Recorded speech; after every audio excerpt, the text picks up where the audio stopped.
Yeah. Toro, bass junkie, cut through it. Yeah.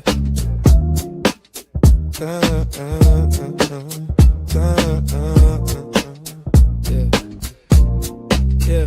Yeah. Group chat jumping, same old drama. Screenshots, think pieces, recycle karma. Timeline loud, but the truth sound quieter. Mute half the world, now my head feel lighter. Crypto bag small, but the brain compounding. DCA faith when the chart flatlining. They sold dreams, Lambo in a month, quick flip. I want land, less rent, more ownership. AI talk at the table, late takeaways. Who code the rules, who choose the maze?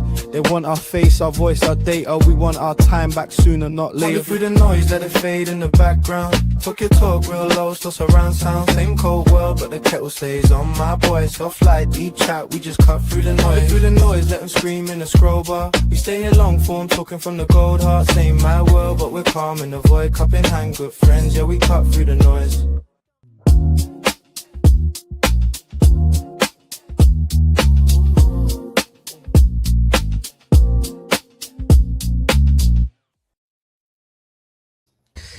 Yo,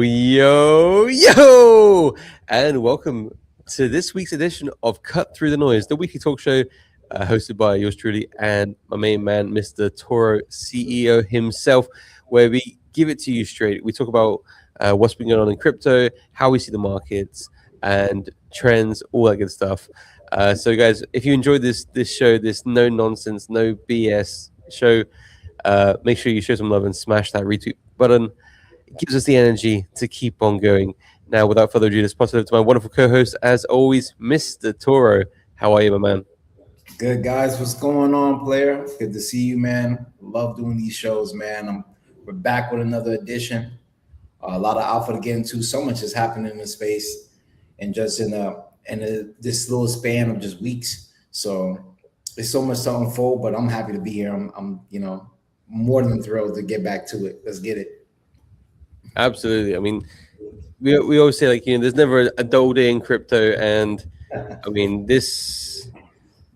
so last week I think we've missed 2 weeks, so 1 or 2 weeks where our schedules, we were just passing ships in the night, just slaying dragons over here, climbing mountains over there, but what have been some of the highlights? In fact, not highlights, but like, because I mean, in fact, yes. What have been some of the highlights? What have been some of like the biggest things you've seen in crypto in the past 2 weeks? Yeah, well, the headline that's trending is the B20s. Those launching that network. But what I've really been noticing is the alignment of how AI is going to impact crypto and the whole entire tech ecosystem in a dynamic way. We're seeing something historical unfold. So I think that in this bear market that we're enduring, that people are losing the eyes on the prize.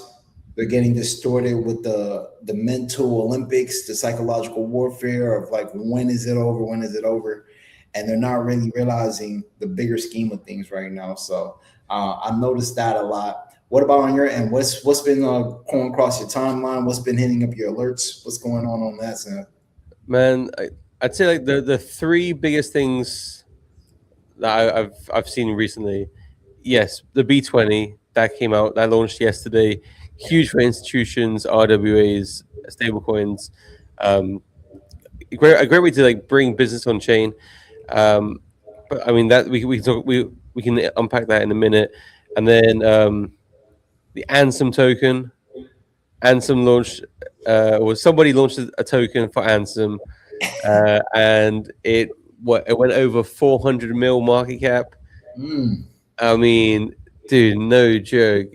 It just absolutely was on a tear. I saw it at 14, and I saw it run to like 90 mil. I'm like, well, that's probably about the top. 100 mil runner on Sol. Like, and then what? I mean, super thin liquidity. When it was at 100 mil, it had about 1 million in liquidity, and he's flexing 65 mil. in his wallet. Said he airdropped people $11 million. It's like people are like, like lining up for it.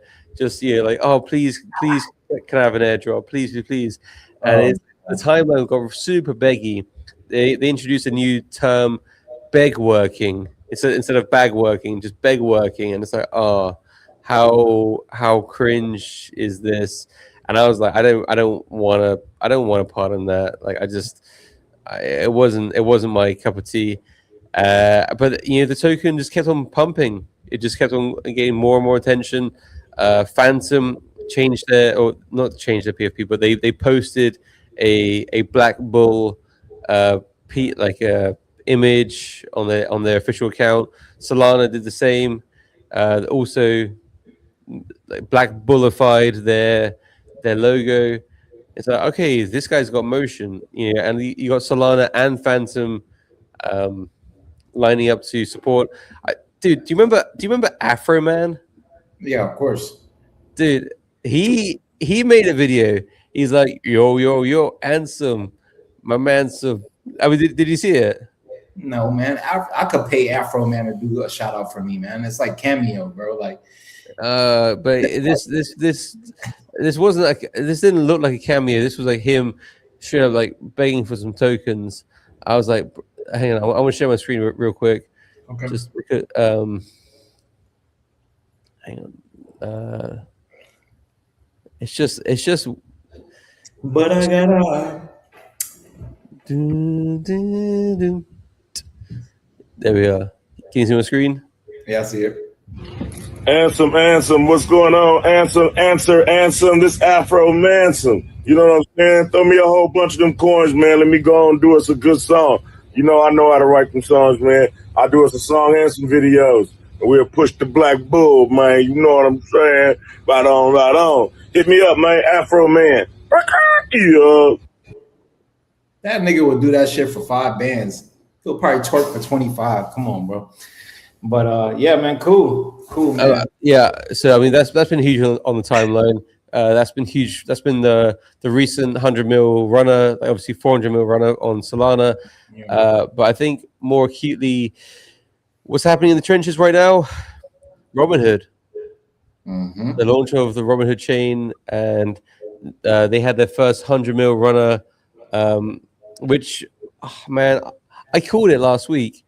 I called it at 5 mil. I just said, I'm buying Cashcat. I think I'm top blasting Cashcat at 5 mil, and then, like the little pussy bitch that I am, allergic to profits, I rotated out of it. I'm like, you know what? Like, I'm not really that interested. I sold it. 2 days later, Vlad, the CEO of Robinhood, follows the account, and that thing does 16,000% overnight. I was like, fuck. So close. Yeah, but hey, GG's to those who made some profit. It's just, it has all the attention right now because we see a 100 mil runner and we see a CEO that embraces meme culture as not the cornerstone of the chain, but also an integral part of the culture of the chain. Yeah, man. If you can get away with grifting, why not? No one's going to jail for it. It doesn't seem so. It ain't shit to me. Like, it just this whole grift. It doesn't change anything of the climate. There's always been these iconic runners in the downturns of the market. It's a distraction and an extraction, and it usually steps up of saturation when we're getting closer to the bottom. So it is one of those things that I'm personally, excuse my French, but fuck Robinhood. This is the same company that was selling out their retail traders behind the scenes. Like, I don't even, like, it's business as usual. The grifters keep grifting. Anybody that's getting their hopes up or crying because they missed out on Ansem shit, just realize how many grifts Ansem's been a part of, right? Where's your bag on the Iggy Azalea coin, right? Like, these are things that people got to start connecting the dots. It's the same characters doing the same things But kudos if you made a bag out of it, right? You know, like somebody got to walk out with some type of money in their pocket in the casino. But we all know that overall the house always wins because the game is rigged. So I really haven't been tapped in with that. Definitely some of the homies in the foul play community were asking me about that because I was on a space not too long ago. It was like my first space in like about a few months, and I hopped on two spaces in the past week or so, and they were asking me about the Ansem, trying to aping in and stuff. And I just tell people good luck with that stuff. Like for me, I'm really just sitting back. I'm just now opening my eyes to see what else is out there because we're seeing that we're getting close to another leg down. So now I'm getting more friendly to be like, all right, the discounts are coming to where I'm interested in. But guys, please keep in mind, as everybody's screaming for the bottom to be October now, everybody's on one accord and all that. I am now shifting my prediction over a bit. Bitcoin runs in 4-year cycles, right? Every 4 years, we get a massive pump. It used to be every 4 years, Bitcoin 10x, and that stopped in 2020, right? That stopped in 2020. It never 10x because at that point, we'd have been close to like $250,000 in 2020 because of the previous bull run in 2016. We topped out around $20,000, give or take. So it just kind of shows me that certain things, as things change, the more that they stay the same. I'm still playing a long-term game because that's what my claim to fame has been, and that's what kept the roof over my head for several years. I've been in this game going on 14 years and change. I don't want to get roped into the booby traps. I can clearly see that greed is the ultimate teacher, but the students are always too dumb to catch the lessons. You're seeing every outlet pushing these things without realizing these are the same ones that were pushing the Trumps, pushing the Iggy's, pushing this and that down your throat and making you feel that FOMO of missing out. Don't beat yourself up. The real climate is who's actually sitting and making the powerhouse moves. What stablecoin did Coinbase just recently back out of USDC? How is Jeff and the gang in Hyperliquid doing down in Washington, D.C.? You know, what is this new Ethereum Lite Foundations scheme that Vitalik has been architecting? You know, like the real motion are the jabs and the conversations that are not on the spotlight as heavy as these things that are being organized and orchestrated. And a lot of people fall for the smoke and mirrors. Hey, man, get your bags.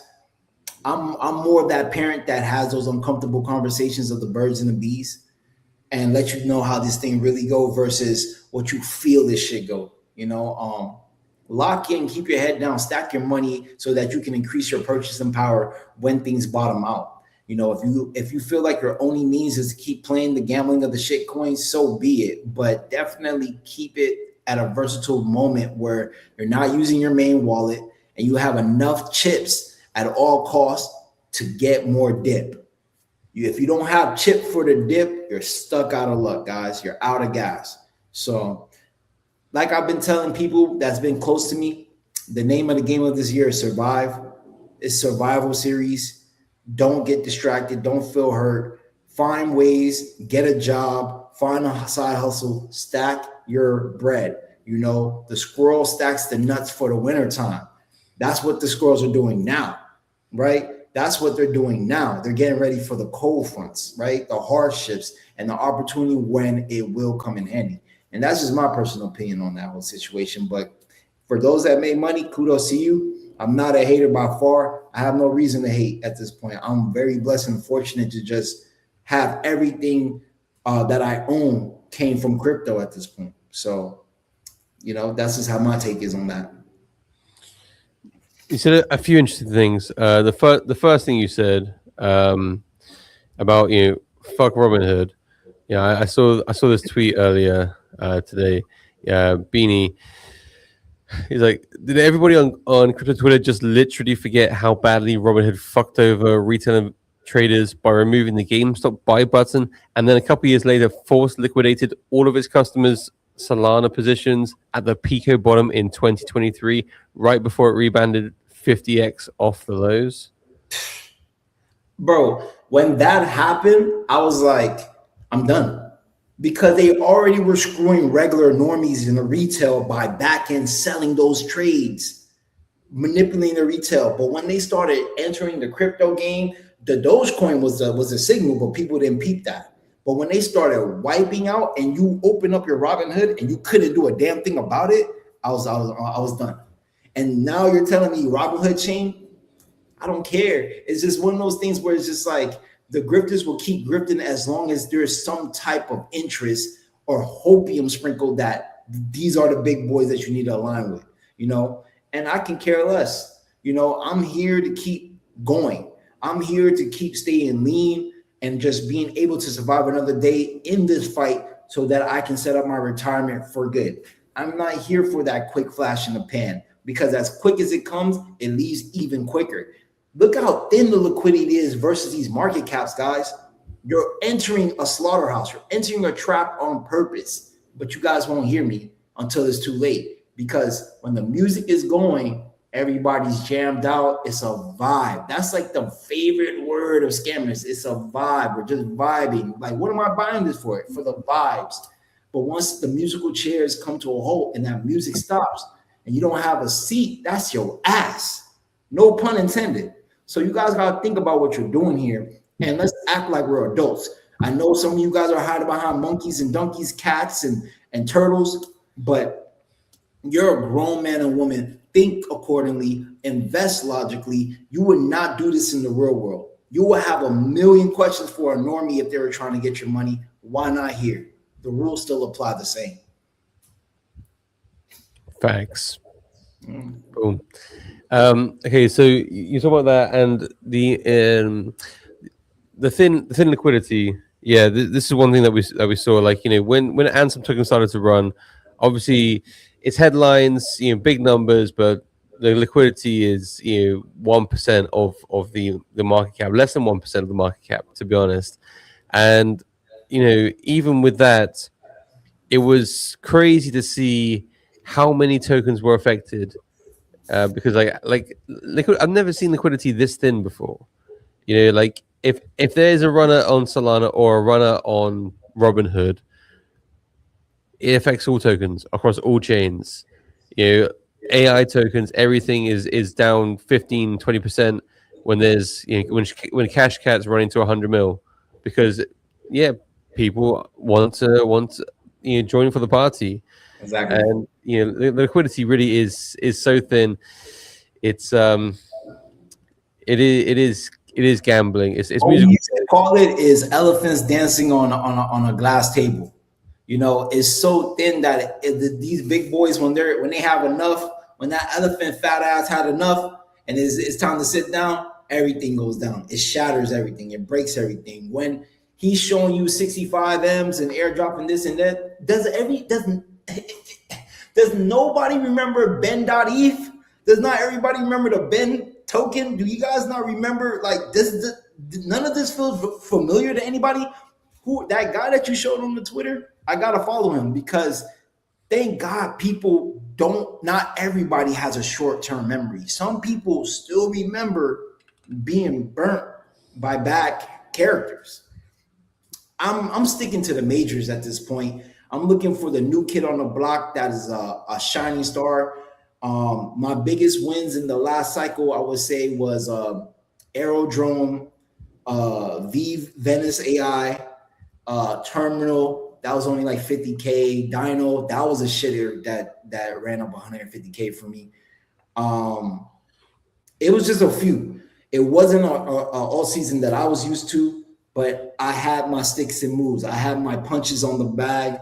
I was able to bless the basic ecosystem. I pumped off, I think in total, how much I spent in the ecosystem was well over 300 grand into the ecosystem, from sprinkling on various projects, from DeFi to NFTs, etc. Some of you guys may have seen it.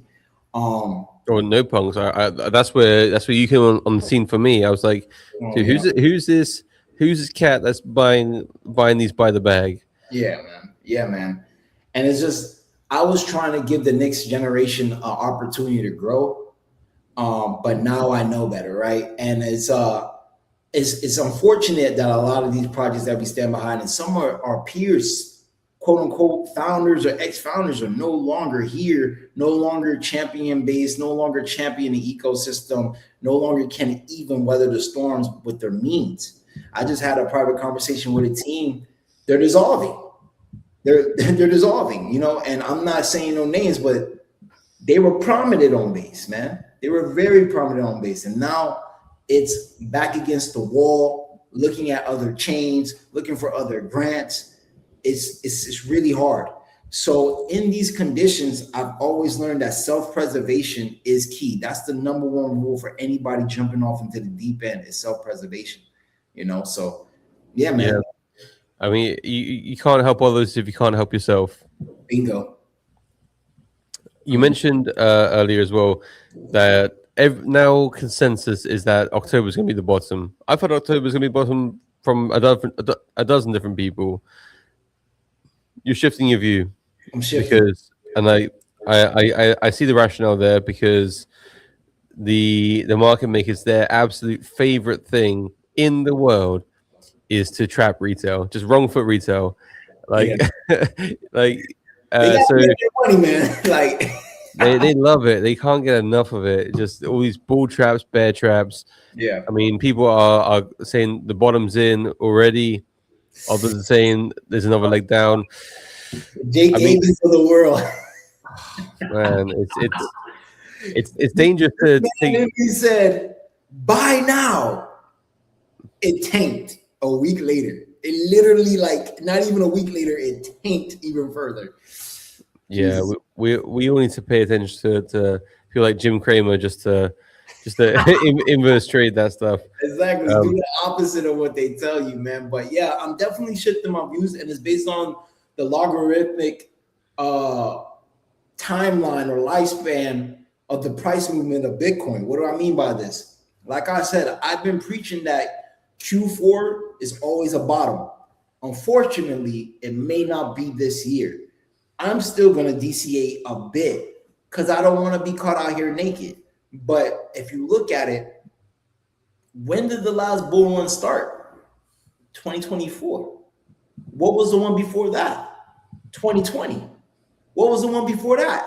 2016. And what was before that? The one I jumped into, 2012. What does that tell you? 4 years. 4-year cycles. It's like the last commandment. It's like the golden rule. And I don't see it changing anytime soon. Maybe we no longer 10x. Maybe Bitcoin doesn't screen to 500,000 or a quarter ticket. Maybe it finds some more stability and more boredom of a price movement than we're used to. But at the end of the day, it will be higher in 2028 than it is now. And that's why I'm shifting my Q4 theory to Q4 of 2027, because if 2020, damn, bro, I was hoping you'd say, like, you know, August, peak at bottom is in August, and then we're off to the races, or maybe November, but a full calendar year. Yeah, man. Unfortunately, when I have to just only go off of my stance, and I was screaming. We have too many recorded episodes where I was screaming like Q4 this year, late Q3, but the light bulb just went off. It's like, whenever has it ever popped off during midterm years? It never has. It's actually been mainly catastrophic, horrible. And then I had to realize. But on that exact point, though, if we're trying to time the bottom, you know, we're not looking for it to like be like popping off. It's like just a good time to DCA in. Yeah, but you're DCA into a slaughterhouse that's going to keep falling. You're catching knives. I feel that if 2028 is the bull run, 2027 is the prime time to stack it up. You know, I'm just shifting my timeline a year over it because it just makes more sense to me. And if I'm wrong, I'm wrong. I won't be asked out because I'll have a bit of exposure, but not as much probably that I would like. But these are the situations, and I know it hurts to hear, like, man, fuck this guy. This guy's a hater. He hates crypto. You know, like You know, I love this game more than people understand. I've dedicated my entire life to Web3, from building to investing to working for companies in this atmosphere. I've dedicated 14 years of my life to this. It just No. makes more sense. All right. I mean, look, the 4-year cycles, unless the 4-year cycles have been broken, which many people say has. I mean, if they haven't, then maybe you're right. The 2028 is the next one. But what are your thoughts on the stock market crash and the AI bubble crash? Oh my God! Thank you. Like those catalysts. Do you see that money rotating into crypto, changing things? Stock, absolutely. 2027 is probably going to be a bad year for stocks. It's the writings on the wall. AI, that AI bubble, if it does burst, no, that's gonna tank the whole tech sector.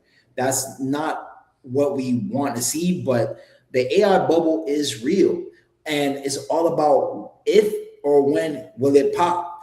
There's so much on the table. Anthropic's in trouble right now. Claude is in trouble. These American LLMs are in trouble. Now, mind you, America still has the smartest AI on the block.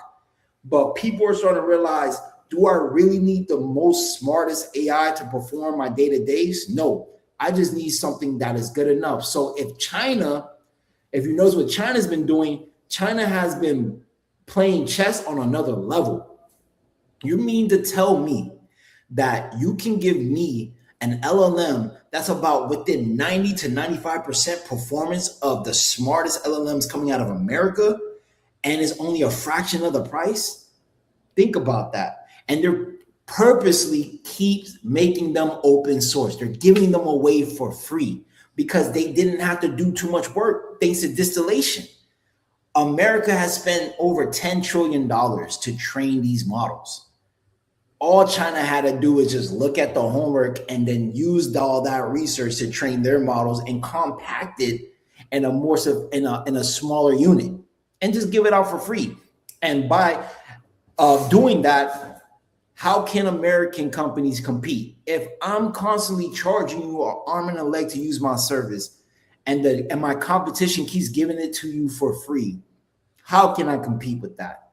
I'm going to have to keep increasing prices, or I'm going to have to keep getting bailed out from debt, getting loans left and right. And if you see how this bubble's working, Microsoft, Meta, NVIDIA, when it comes to all their earnings, it's out there. But specifically when it comes to AI, you can't find their actual true earnings. Because why? It's being rolled into debt and being presented as demand. Like, perfect example, NVIDIA is selling their chips and then turning around to the same companies they just sold their chips to and then renting those chips back for use. That's like buying a car from a dealership and then that dealership turns around and pays you to rent the same car on the weekends. And then putting it on their paper as they're making more demand on their cars.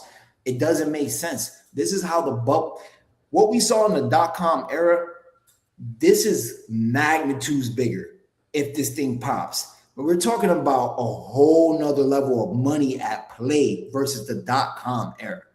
You know, if I were you, and I'm not saying you, Base Junkie, because I know you're on point, but to our viewers, I would not be looking at stock to see the sentiment, because we all know that stocks are very sensitive to news and speeches and all that. I will look at the bond market, because the bonds, these quote unquote zero risk bonds, as soon as these bond issuers get the hint of being scared of giving out more money and giving out more bonds towards the sector, it's over with.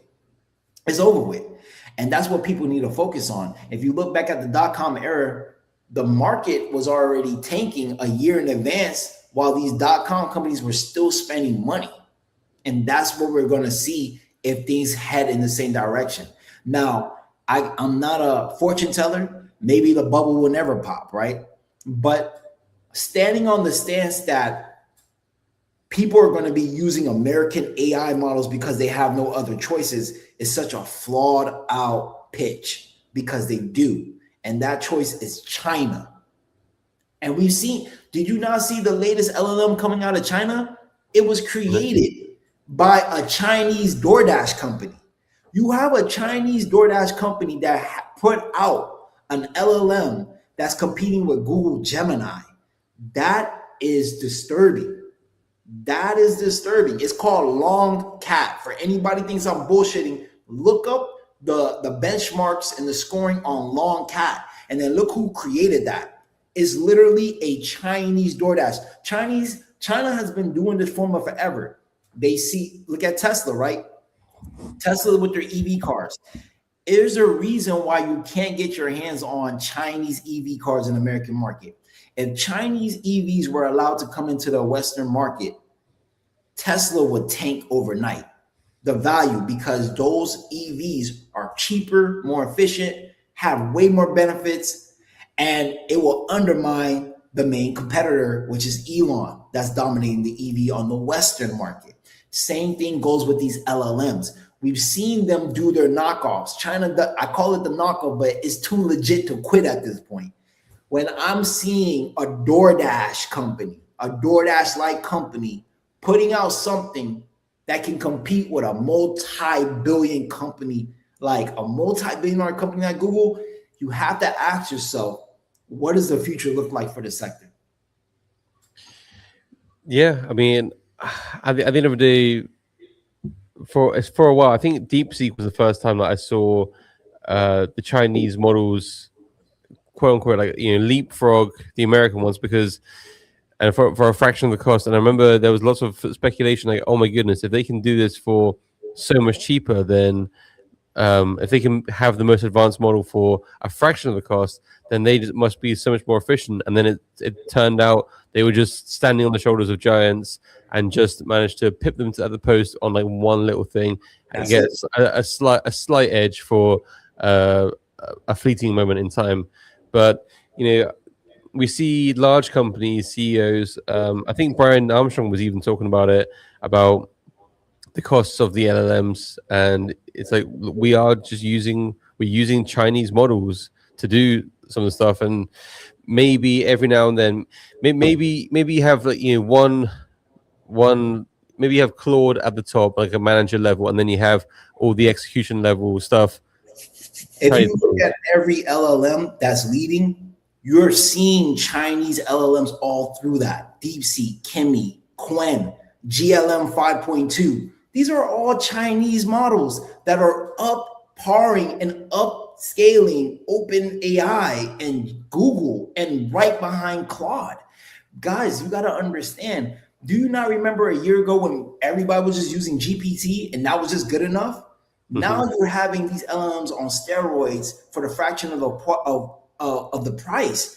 When they did comparison of cost per LLM, just to do simple tasks, they both finalized around the same time length, but what will cost you $2.38 average with Claude only costs you 30 cents with GLM 5.2.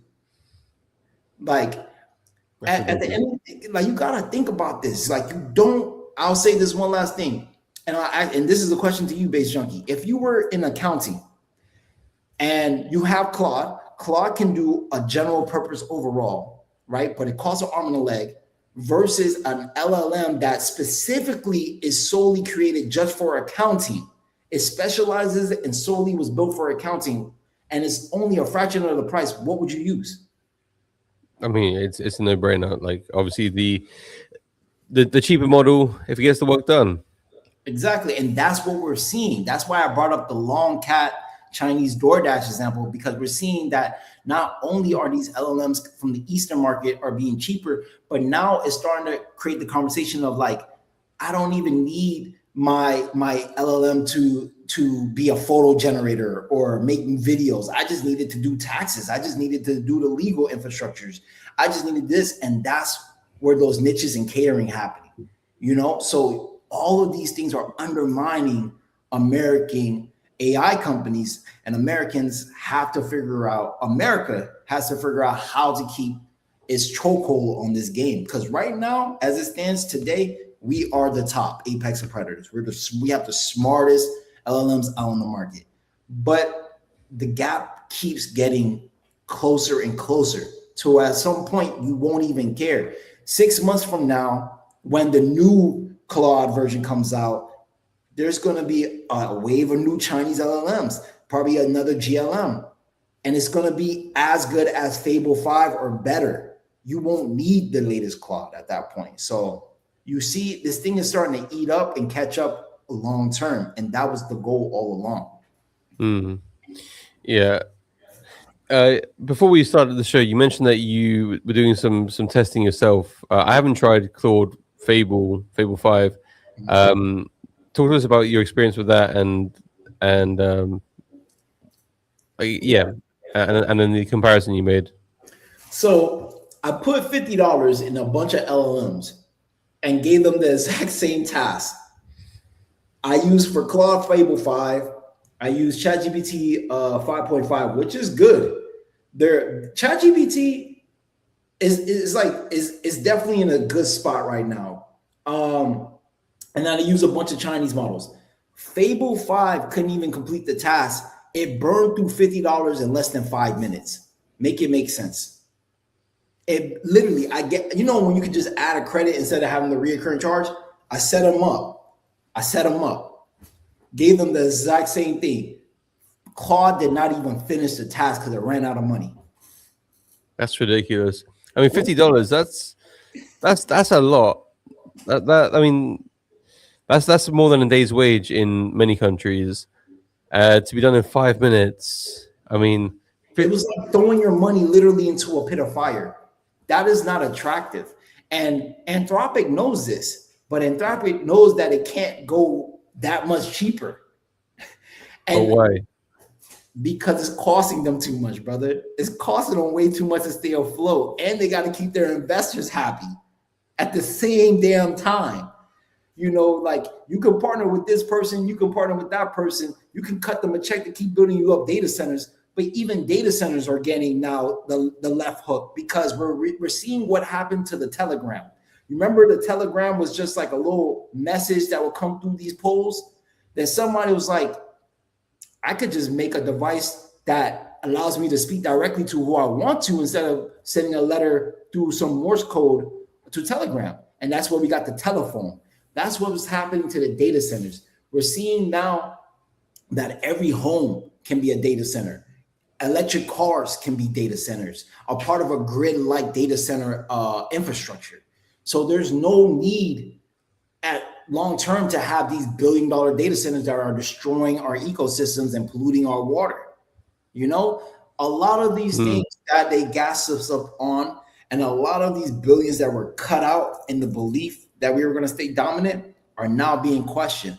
But I don't see that the fear has truly set in yet, because we're still spending, baby.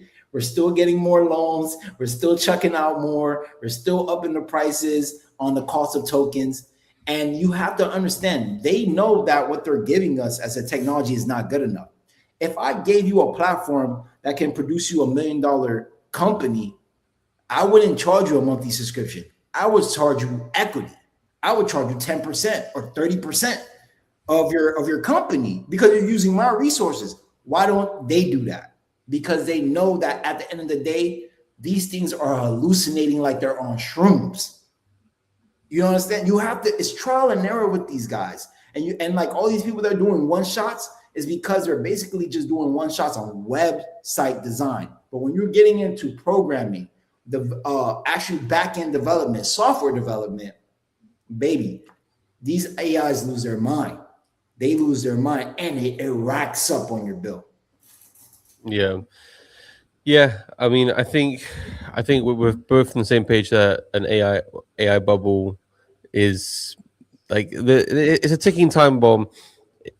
Like at least with the American dominance with these companies, I think it's going to get a lot cheaper. Just based on the things that you said.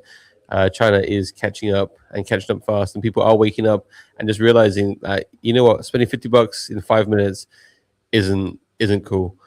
I'm not even finishing a task. Even the LLMs coming out of Iran are actually starting to get on the benchmarks, and it's like, bro, like we are benefiting from this because as these billion-dollar companies are swinging axes at each other, we're going to get the best output of this because they want us to use their product. And it's like, you got to give me the best thing you got on the market at that point.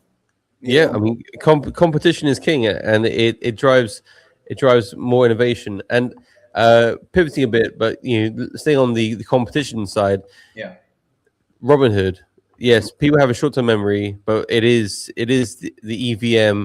It is EVM compatible, or it's built in the EVM chain, and it's a real contender to Coinbase. Lots of stuff on the timeline is saying, like, oh, this is more the culture what we were hoping Base could be. This is, they are the guys who can give a fair fight to Coinbase, like that Goliath of a company versus this Goliath of a company. It's different to the other dead L2s who didn't have that user base. Robinhood has millions of users. It's got an app that people use still. Coinbase as well, millions of users, an app that people use still. Competition, like what are your thoughts on the climate on Base at the minute, and people moving to Robinhood, and then what does Base need to do in your eyes to stay in the conversation? Well, first, Robinhood is a fucking joke. The only thing that they're going to do to cause more attention is what we were praying for. They're going to pump some shit coins. They're going to pump some shit to create some glory stories. And that's what people want. Like, Base will never come out directly, but we've seen through their actions, they want that Solana casino vibe because that was printing money and bringing in volume. Base has one chess piece on the board that they can use. Everything else is a waste of time. Do not believe Base to be the home of AI. That's a fucking gimmick and a joke. I tell you why. If for Base to actually step into the arena, Base will have to start developing their own LLMs. OpenClaw is all over Base. It's already here, right? We have Hermes executing really good. And then we have all these big boys we just mentioned as well. It's to align yourself with this whole X402 is going to save the day is just an excuse to keep printing money and looking the other way before most of their employees, as we do see, when the writing's on the wall, switch up and go to another company. So for Base, and I'm giving the sauce away because I don't know, bro. Base only has one move, and this is the only move that would save their ass. Your fucking airdrop. That's the only move you have, Base. If you fuck that up, you will never reach any heights. You should have already had an ecosystem token, because if you had an ecosystem token, all your diehard blue heads that were bleeding blue will still be true to you to this day. But since you did it, they starved, they withered, they broke, they folded, right? The only way you can make this right is your airdrop. I'll even give you more game to Base if any representatives watching it. Carrot on the stick syndrome. Start FOMOing again about your airdrop. Make people thinking, give people little criterias that they have to spend. Like, I know it's fucked up because OpenSea did the carrot on the stick and they never came through. But this is what people want. Speculation moves the market. You need to get in gear about your airdrop. That's your big boy move. That is the move. Aster had people chatting because they had an ecosystem token out the gate. Fuck what CZ was saying on the timeline. They had a token out the gate. And I'm not saying this because I want you to fill my pockets. Of course I want you to fill my pockets. If you guys, you're surrounded by grifters like Kobe, you gave him $500 million. Of course I want you to fill my pockets. But for your own good and longevity, you have to do that airdrop right. That literally has to be arguably the biggest or one of the biggest airdrops in Web3 history. If not, you're chow mein. There's no reason why anybody will stay true to you. Solana has the retail game on lock, and those soul bros ain't going nowhere. You guys still haven't had a real good presence in Africa. I saw you guys going through Nigeria and all that. When you guys left, some of your even Nigerian influencers know who I'm talking about. They're trading soul. Like, make it make sense. They're still trading Sol because why? Their communities are trading Sol in USDT, right? So you guys got to understand, if you don't do this airdrop right, there is no real reason. Hyperliquid got the other niche for the Levy boys and the perp traders. They call them a one-trick pony if you want. They locked it down on that side. What can Base fit? And it's not going to be the home of AI. I felt like that was such a disrespectful campaign to us because we're human beings. And to say that you're going to tailor the chain to these autonomous agents is the fucking dumbest thing ever.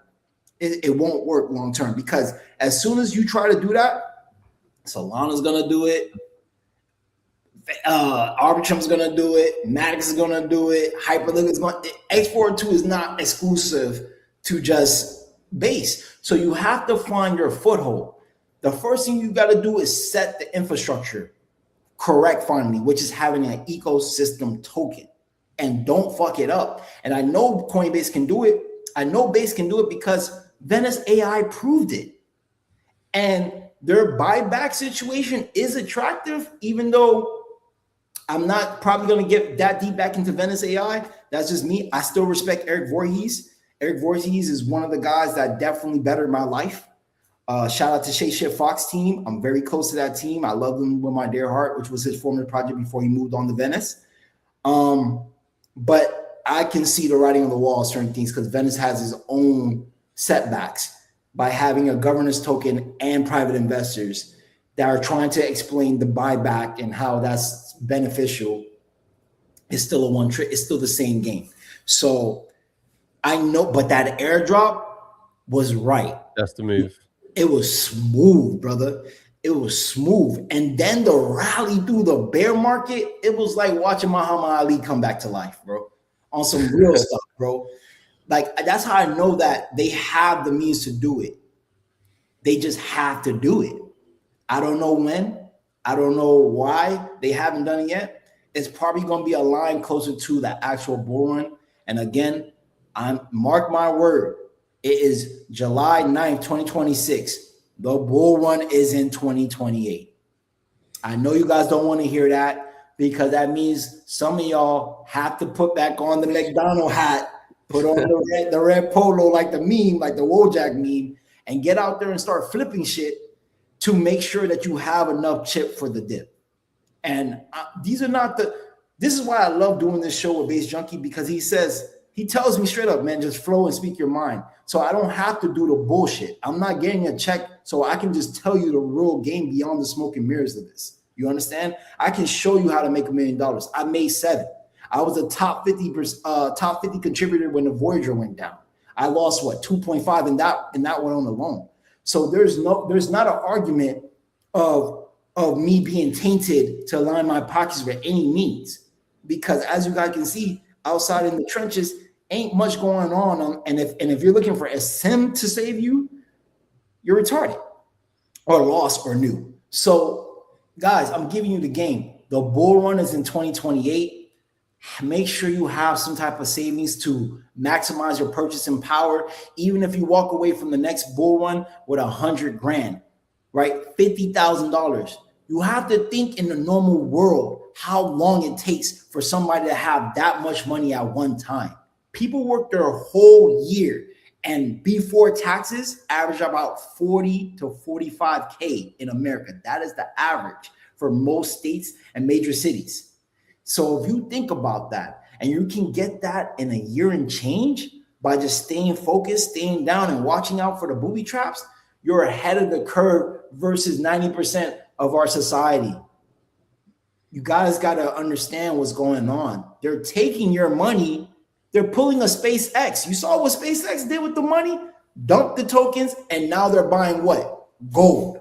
They're buying precious metals. Elon, Trump, they're buying precious metals, right? And that's a whole nother conversation, because now China just killed the gold game right now, how they're regulating that. You should look into that as well, but that's a whole nother conversation. They're doing the same thing with these grifters in the space. They're taking your money and they're buying the real shit in crypto when it pops off. They're paying their bills, they're staying afloat, but they're buying the real stuff. And that's what you need to do. One interesting thing, last week on the Fireside Chat on the Friday on Farcaster Spaces, unrecorded, a guy came on at the end. I hadn't spoken to him before, but man, he was dropping the source as well. Like they're basically saying like, you know, gold, like they're gonna push gold to 20K was his prediction. They're buying the fuck out of it, dude, and they use your money. And if you were a part of a company in the top 100 index, they're using your 401k to buy gold. Like, sometimes I really feel that we are in a matrix, and it's because I can't believe half of this shit is real, you know. But it's really happening. It's really happening, dude. Wild stuff. All right, let's talk a bit about the B20, and then like, let's put a ribbon on it after that. Yeah. But B20, what are your thoughts on the protocol? How it affects users, or what are the real benefits in your eyes? I don't know. You tell me. I'm still puzzled about it. I really don't know. I don't really understand it. What's the value at this point? I know that this will all make sense if we decoup from Ethereum altogether. Base has enough push to just stand on its own. It doesn't need to be a layer 2.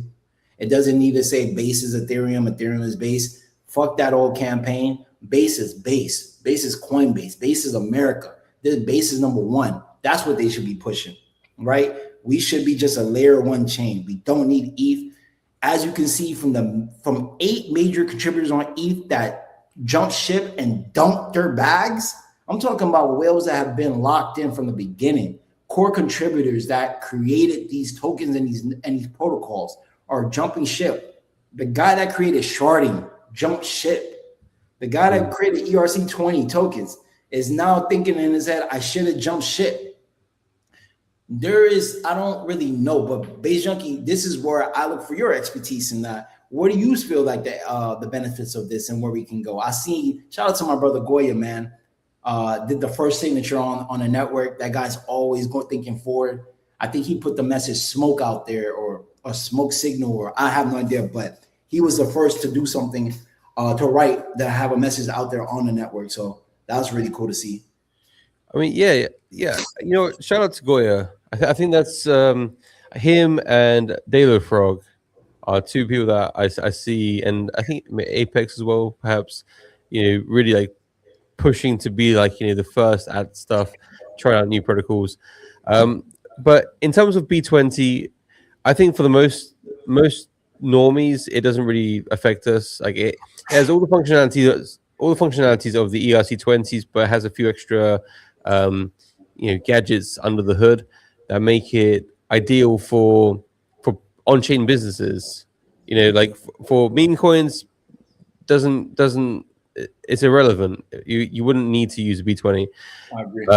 But for example, if you want to do like on-chain payments, if you're trying to do payroll and you're trying to categorize invoices, you can add memos to it. So you can say, okay, this is for this service, these goods and services, and you can have that directly on the payment. You don't need to build on top of it. It's all just natively one. So I think that's going to be a huge thing for on-chain businesses, or businesses to adopt on-chain rails. And then there was some other stuff about like compliance. I didn't really understand too much about the compliant benefits, but they were saying that they've made sure that B20 is more compliant than ERC20, and the whole thing is going to be like cheap. That means it's more centralized. I think, if anything, like what does that mean to be more compliant than ERC20? I gotta okay. I actually had some notes. So just looking at this, so one major feature is the built-in compliance control. So B20 can support allow lists, block lists, frozen accounts, role permissions, and transfer rules. That means that a token issuer can decide who is allowed to send, receive, mint, or burn the token. What? Like, what the fuck? Bro, I came in crypto for freedom, bro. What the fuck? What did you just say to me? No, you didn't. You didn't say that. I mean, this they can decide who's allowed to send, receive, mint, or burn the token. Get the fuck out of here, bro. I think it's a double-edged sword, that one. I think, that goes against the core belief of what crypto is. The thing I liked about it was the memos. That's Yeah, that's dope. I mean, that's cool for business. If you're a business exec or if you're a full-fledged Web3 company, I can see the benefits of that. Obviously, a blind man can see the benefits of that. I did not know that. Oh, okay. So another thing that is kind of this, I think, is a good point. So B20 gives issuers more flexible pause controls. So instead of only having one big emergency pause button, issuers can pause specific actions like transfers, minting, or burning. Okay, I mean, it's too centralized, bro. It's too much control. Like, there's a reason why Bitcoin is still relevant to this day, and it's not just because of a big ass price. It's the underlying tech, and I feel like we're slowly, getting further away from sovereignty versus getting closer to it. That was the whole point of this. Like, quote unquote, Bitcoin was inspired by the 2008 housing market crash, right? We need better protocols for sovereignty. I don't know how else to put it. Like crypto is supposed to be like a gateway for mankind to excel and be free, not to be binded by the same shit that we're already used to. I don't know, man. It's definitely concerning, that whole allow list, block lists, and they can decide who can send, receive, mint, because obviously they just say, all right, Toro, like you said something that we don't like. You can't. I'm the bad cop. See, Base Junkie's obviously the good cop in this shit, bro. Like, I'm just gonna tell you what it is. Walk it off. It is what it is. But like, come on, can we just think about it logically? Like, what is the true essence and core belief and direction of why even Bitcoin was created? Why blockchain technology was relevant? It was for the common man to reach sovereignty. Like, to have a system that works parallel to the system that we are all subjected to, but don't really have much control or say. And now it seems like the roles are just being reversed. Big Brother's always watching. And I don't want to use something and invest into something that may be a proxy to heighten the microscope on my life. I don't have anything to hide, but there's some things of the old age, the old times now I'm looking at, of the simplicity of a dollar bill. If I can give Base Junkie a dollar bill in person, that's between me and Base Junkie. Now, when I'll do this, and everybody knows I gave Base Junkie $1. So it's just, and if you don't like that I gave Base Junkie $1, you could just freeze it from him ever receiving it. This is dangerous. This is dangerous overall. Like, I could see the countermeasures against crime, black market activities, supporting terrorism. Those are the cool, like, sleeves to, like, yeah, this is why we're doing this. But for people that don't have malice and ill intent and just are using this technology for the value or the essence of what this technology is profoundly to be, this is dangerous. So, it's definitely a double-edged sword, and I think whoever's issuing the tokens, like that needs to be, I guess, the most. You don't even want to trust governments. Dirtbag. What do you think I'm gonna do to you after you bought into my token? Exactly. Just whatever I want. Freeze functions. I can mint more tokens. You can't mint any tokens. You can't even sell your tokens. Whoa. I could pause everybody and then sell, and then let everybody sell after me whatever liquidity. Hell no, dog. Solana ain't even doing that shit, and that's like the homo retards. Like, what? No, bro. I wish I could just like get Jesse in a room, put my arm around him, and just have a heartfelt conversation and just like hear his needs and insight of his vision for Base, truly one-on-one, and just give him, because like I feel like people like you, Goya, there's quite a few that like you're literally voices of the trenches, right? I wouldn't even say I'm a voice of the trench at this point. I am the trenches, you know, but it's like there has to be a middle ground, guys, where we can still preserve some of the cool shit that we all thought was supposed to happen here. You know, there has to be, you know, within guidelines, within safety measures, if possible. But like at the end of the day, the simplicity of a gun in the wrong hand is very dangerous versus in the hands of a protector is very beneficial. We need that freedom. I don't need a gun, and when I'm trying to protect my life, it's like it doesn't see fit to protect me at that time, and I end up losing. You know, that these are dangerous things that we're playing with, and if we don't speak up now and have countermeasures or other options, the future for mankind, for human beings' sake, in this technological renaissance, is uphand to be tossed in the wind. I don't know how else to put it. Yeah, I'm glad that there's options. There's options out there. Yeah. Because yes, if this compliant thing helps it get more widely used, and like maybe they need to cross those T's, dot those I's to get, you know, integrated into. I mean, it kind of gets scary. Like if it becomes like CBDC type stuff, you know, That's what it's looking like a Fed chain. Yeah, that sounds scary. But this is attractive though for those type of entities, financial institutes, governments. So they may be just thinking beyond retail. They're like, we can't get the levy boys and the perp traders. We can't get retail. We're already good with financial institutes. Let's just tailor to them at this point because they're the ones that print the billions of dollars anyway, right? So yeah, what it is. It's my hope that Base doesn't lose its attention or focus on grassroots builders, because, you know, for the longest time Base has been the builder's chain, and that's kind of why so many of us came to Base. But, you know, actions speak louder than words, and it feels like this is a positive move for institutions.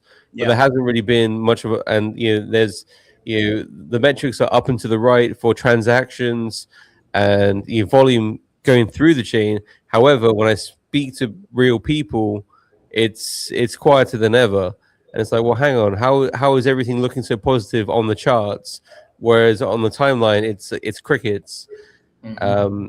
And it's AI and it's institutions. And so my hope is that they don't forget the grassroots builders, they don't forget the culture, and it doesn't just become an institution chain. I think this makes a lot of sense, because if the Clarity Act gets passed, this is perfectly tailored for centralized exchanges and financial institutes. Like this is like a perfect tailored chain at that point for those entities. But where they lack is, would you get the users and the prospects that you want to monitor and control at that point? They won't find this attractive. You know, if I'm into slim girls and you're only giving me big Berthas, I'm not gonna rock with them. You know, I know my metaphor is a little crazy, but it's just what it is. Like, I don't know. But then again, it's like maybe they just, you know, because at the end of the day, what's the number one coin on Base now? USDC, right? So they may not be tailoring for retail at all at this point. They may just be going for the kill shot to position to cement themselves long term, you know. It's possible, man. It's possible, but I do hope that they. I mean, it's a hope and a prayer. You know, you know, giving so much to a chain, and, you know, wanting it to be the vision that it was set out to be. You know, but I mean, this is the whole thing about the whole Robinhood situation, because it is a viable contender, and it's devs can bridge over in minutes. They can just add it. They change their apps to integrate it within a day. Mm-hmm. You know, a rebuild to Solana is a lot lengthier of a process. Yeah, and also, you ETH, Solana, it's religion, it's tribal. Like oh, I'm on this. I mean, of course we trade here, but like and dabble there, but it's like Solana's for degens, and it's like like YOLO 100x's moon or busts and mentality. Basis for builders, like it's like different camps, but Robinhood hasn't defined itself yet, No. and it has a similar sort of like background. Obviously, they've done some shady shit, but It's going to be tailored for degens 100% because they're cash grabbing. That's all Robinhood is good for, is that company. So again, you're going to see a lot of honeypots probably coming out of Robinhood, but there's going to be opportunities if you catch this one and that one. You're gonna turn some dollars, But that's how Robinhood has the money, the infrastructure, and the resources to really just get a bunch of pump and dumps going to virtual signal the degens to start spending their money that way, and they will as long as the wheels keep turning. So, Base, I would even try to put Base and Robinhood in the same conversation, even though they're justifiably way a lot of reasons why you would. But Base is not moving. Coinbase is not moving like Robinhood at all. And they both have a big problem by having millions of people sign up, but those millions of people not returning and continuing and retaining, and these are the reasons why, like the best campaign that I seen Base drop was the Base Builders. That stuck for a minute because you have people coming out the woodworks building on this ecosystem.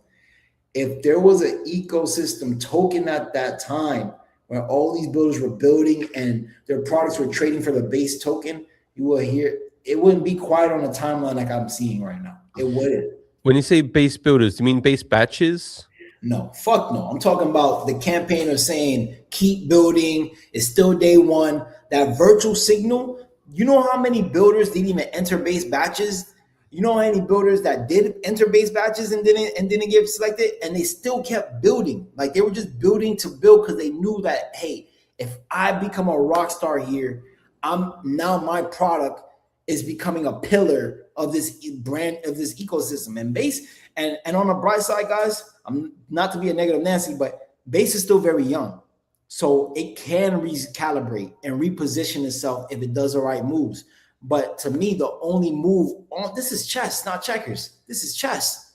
The best move you can do is that airdrop. That's especially in the midst of where the market is totally destroyed, and the market is like boring and docile and sideways chops. You'll become the hero overnight again. You become the famous chain, and Jesse starts becoming a trending section on Twitter again. Like, this is how you do that, because it's like, thank you, Base Jesus at that point. Thank you, Base God at that point. That's what you need. Like, what else makes the wheels turn? You want volume? The retailers that you're trying to track want dollars. There has to be a middle ground, guys, to get them going, to rejuvenate the backpack, to put that battery back in. You have to give them some type of juice. You can't expect people to keep rolling with it. Where do you think these people are getting the money from to keep pouring into this thing? It's going to run out if it didn't already, So we need some type of middle ground of security or some type of way systematically to see growth and gains, because they're one and the same to your average degen that you're trying to ideally attract. Yeah, there needs to be a catalyst, something to get people excited again. I think they just need to remember that needs to be a focus, even if it isn't the juiciest thing on the company bottom line. Yeah. Well, we do what we can to keep the culture alive, and support each other, because at the end of the day, a tweet from Jesse, a retweet there, here or there, isn't going to make a business successful overnight. It takes all the unseen hours, the months of work behind the scenes, and also just networking. Your network is your net worth. So connect with others, build that circle of builders, get that feedback from others, and make it omni-chain, make it open, and see where the opportunities are. And if Base has the opportunities to get the distribution, fantastic. If opportunities are elsewhere, people need to look for where the people are, and Exactly. get the distribution. You got to meet them where they're at, brother. You got to give them. You got to throw that bait out there and meet them where they're at mentally. What are they looking for? You'll have the blue coat could wake up tomorrow again if they do the right steps. That's just how easy it is. But you don't have forever. You don't. That's true, man. Facts. Well, dude, as we wrap this up, any final words from you? Calls to action. Yeah, man. Check out baseflip.io. I love to see people still using that platform. And for those that don't know, it's the first coin flip game on Base, and now it's the first coin flip game on Hyperliquid, and is also on BNB. Check out Base Junkies, swiper.xyz referral link. Sign up for Swiper. That's my baby. That's what I'm using right now to keep me focused and grounded and build in a bear market, because that's what bear markets are for, guys. Building your character, building your product, building up your bank, your savings. Build. It's still day one, like Jesse was said, right? So, guys, use this time accordingly and with the wisdom from all the experiences that you have gone. Stop doing the short memory syndrome, and you'll be okay, guys. I love doing this thing with you, Base Junkie. This is awesome. Man, it's always a blast. Always great to chop it up and cut through the noise. Yeah. Real talk, as always. And yes, absolutely do check out Swiper and baseflip.io. I think the first time I played it, I actually left about $20 up. So I was pretty. Yeah, I'm a net winner on Baseflip. There you go, yo. You're ahead of the curve. You quit before you took your losses. That's it. That's it. I was like, I flipped. I think I called it right 3 in a row.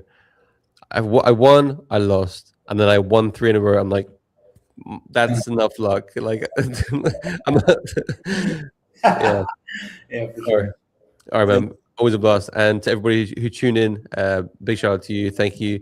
As always, we do these every Thursday night. In fact, dude, next week I can't do it. I'm actually having a nose operation. I'm not going full Michael Jackson. It's like they're just fixing the inside of it. Will your face, because your nose kind of makes your face, will you be a different person? Like, what are you doing? Just like a little restructuring, or? No, dude, I've got like sinus issues. Oh, so they're gonna just open it up. Yeah, that's it. On the inside, I've got stuff that needs to be cleared out and fixed on the inside. But no, I like my nose. Fine. You're a handsome young man. Young's behind me, but I'll take it. No, definitely, man. Well, you'll definitely sound different if you're having sinus issues and all that gets cleared out. You'll definitely sound different. So I look forward to it. That speedy recoveries on that, man, and keep me posted with that for sure. Man, I just hope it doesn't go like all high pitched, like, "Hey guys, stay based."